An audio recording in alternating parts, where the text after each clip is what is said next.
Welcome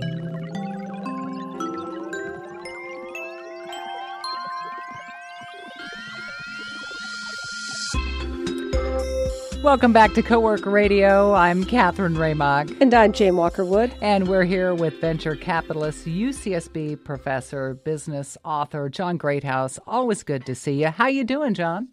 Awesome. How are you doing? I'm good. Always good to see you. Hey, our question today comes from Alan, and he apparently has read your Forbes article about JazzHR, and talks about you talking about the company made a mistake by trying to chase its fast-growing clients rather than sticking with the initial target audience. And he says, why not grow with my clients? Why can't I have multiple target audiences? Good question. Mm-hmm. No, it is a good question because JazzHR, full disclosure, I'm an investor in the business. I've known, it's funny, in a prior question, we talked about Tracy D'Annunzio and a non sort of prototypical entrepreneur. JazzHR was also started by what I would consider a non-typical venture-backed founder. I'm hoping someday we stop saying that, but this individual didn't come up through the normal ranks and just a wonderful, wonderful human being. Don Charlton's his name. So Don did an amazing job with a very small team of getting some of the fastest-growing tech companies to use JazzHR. So JazzHR helps you hire people quickly. So it was a perfect fit.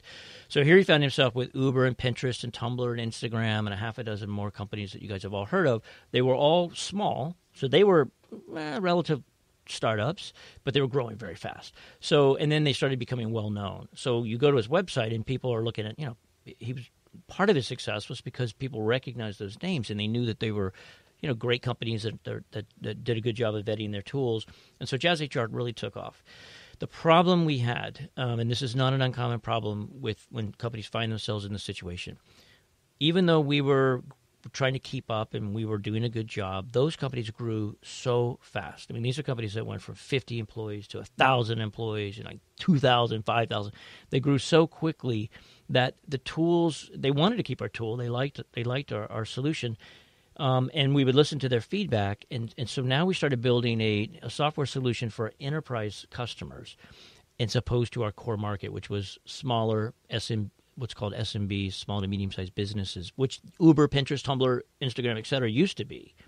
So we finally said, you know what, guys, we're in the middle, and it's not working. We weren't satisfying these companies that had grown quickly, and we were no longer satisfying the small companies because we'd built this in between, this tweener, which had way too many features for the small guys and not enough features for the big guys.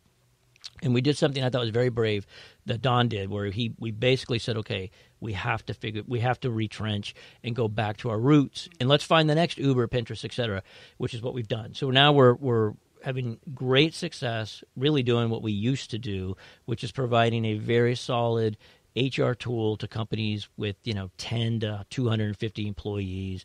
They certainly can scale it up beyond 250, but that's our core market. How as a business owner do I know when it's time to either make a change or go back to where I was? Is it listening to the customer? I think it's in the rearview mirror. I just think at the moment it's really hard to know because you're seeing these customers call you up and they say, we'd love to stay with you, but you need to add these 5 features. Well, you don't tell Uber no.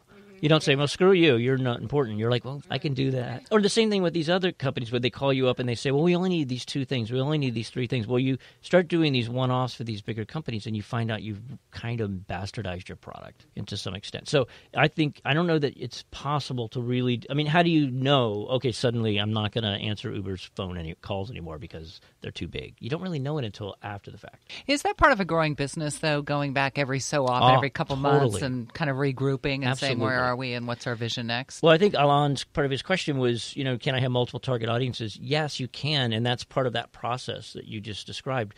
So you might start out with one, and maybe you find that, okay, now our product services a couple different markets. But don't let your eyes be bigger than your stomach and think you can chew off more than you really can. That's the problem most startups have, and myself included. We all kind of want to be all things to all people, and that's usually a mistake. And how about responding to competitors? So JazzHR came out. It was great. Yep. You probably had then some competitors, and you might want to change what you're doing. What do you do when you have a multitude of competitors like that? I think you have to be, this is going to sound like a cliche, but you really have to be true to what got you there. And we weren't. This is a different issue from the chasing the big customers. We also were, I think, overly influenced by some of what our competitors were doing. I won't go into too much detail, but they were spending a tremendous amount of money to hire big direct sales forces. And we kind of, instinctually thought that was a mistake, yet we were afraid, and we did it too. Not to the extent they did. I mean, these people blew like 30, 40 million bucks. But, we spent more money because we were overly influenced by what we saw our competitors doing. We pulled back from that too. We're selling through channel, which means we're selling through third parties and partners. And I think that's the right thing for JazzHR to do. The company's doing great right now.